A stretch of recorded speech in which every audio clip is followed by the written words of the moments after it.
Greetings, Dr. Joseph Martin. Self determination and interference by others. Now, it may seem from the title of this topic that it's rather an interesting subjective or objective kind of perspective, but I'd like to persuade and show you and inspire you that, in fact, unless you deal with this issue of self determination in every facet and area of your life, things could go off the track for you and you may never be the person you know you can be and achieve and attain and do and have all the things that you need to be doing for your lives. Self determination, it's defined as the process by which a nation, or I'd like to suggest an individual, takes charge of all their own sense of independence, authority, self regulation, and their own personal freedoms. Typically, self determination is used in terms of nation states and politics. However, I'd like to talk about it on five different levels, and that would be the nation states, and I use the example of my work as a Mohawk man, as an anthropologist with the Mohawk people and other indigenous groups, and also then in terms of sports, business, politics, and also in terms of personal relationships. Now, let's just look at the Mohawk Nation. We call ourselves the Ganyangahaga, and that, in fact, is something that's been quite powerful for us over 500 years.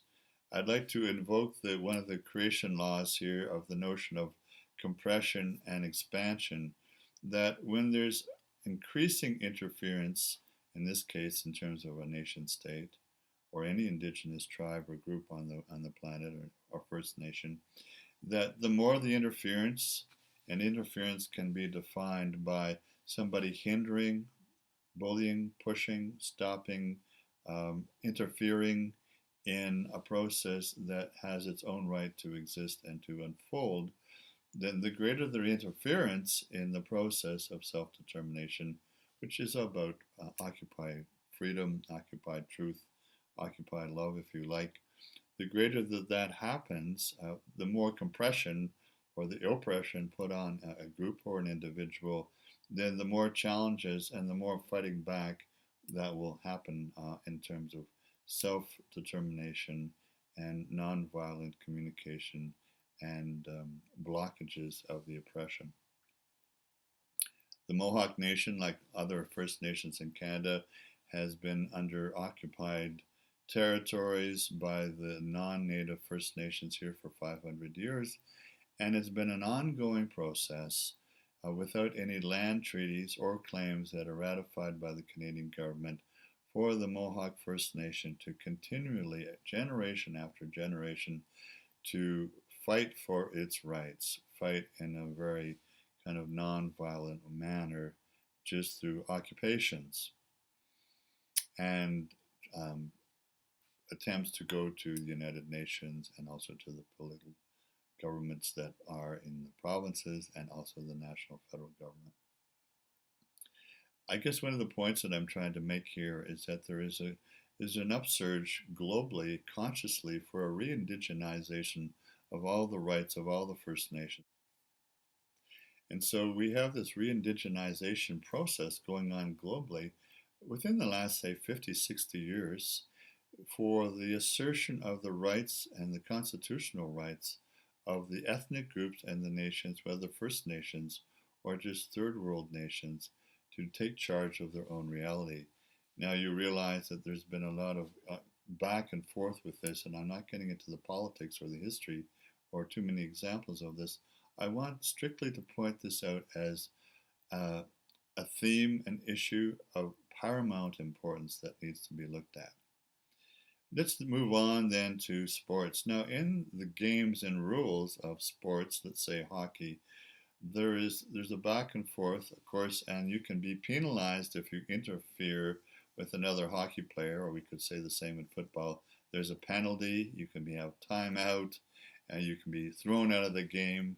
You can lose your money that you had for the funding for if you're thrown out of the sports for like serious interference that's causing harm to another player on the opposite team. But this whole notion of two teams playing one another, and the competition, as long as there's fair play and there's equality and a sense of justice and enjoyment in the game, then that's okay. But recently we've seen over the last decade or so increasing interference and perhaps even violence in certain sports and games worldwide. I'll mention hockey, soccer, and perhaps a few others.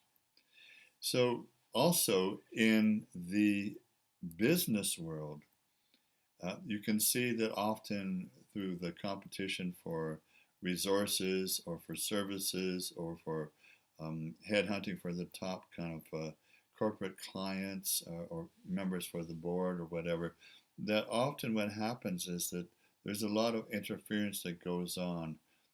We also know that in the business world, say in the mining industry or any other natural resource extraction industries, that there's a lot of interference going on when taking over other people's lands. Certainly the case with the indigenous peoples around the world who have lost lands, mining in terms of the minerals and the metals and the rights to it, or the rights to their water, or the rights to their plants and their herbs and their innate pharmacopoeia of their traditional ways. All these things are signs of interference of people taking away or stealing the rights and the resources of other people. From a political level, we can see this happens. You might want to read John Perkins' books, The Confessions of an Economic Hitman, in which he shows how he was hired by the CIA to actually interfere with the politics of third world countries, particularly in, say, Central and South America and other third world countries of our planet this time. So this kind of experience of self-determination and interference by other people outside goes on all the time. And however, there are some positive examples. We'll just take the example of South Africa. And in this case, again, it's the wisdom and the actions of a heart visionary leader, Nelson Mandela, who through looking at the two sides or the many sides and trying to help communication and resolution come to a successful unity, you can actually do this on a very complex social, political, organizational level. But the most important level, and the fifth and final one I want to look at right now, is interference in your personal sense of self-determination as a unique individual who wants and chooses to individuate into your own being, your own sense of yourself as a human being, and your own right to express yourself either as a gay or a lesbian or black or white or whatever ethnic minority you might be or religious minority, the ability and the right to do that without any interference at this time on the planet. Now, of course, the struggle for all this, women's liberation and all these other liberations, has been an ongoing struggle. And the point here is that nobody is going to give you your own self-determination rights. They have to be fought for in a nonviolent way.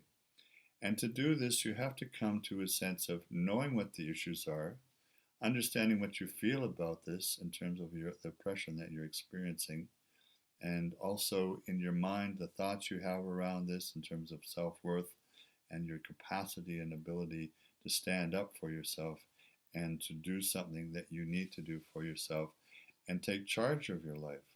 So it's about gaining more knowledge about your experience as a personality and then learning to take some action steps and what those action steps can be in real life and real terms in order to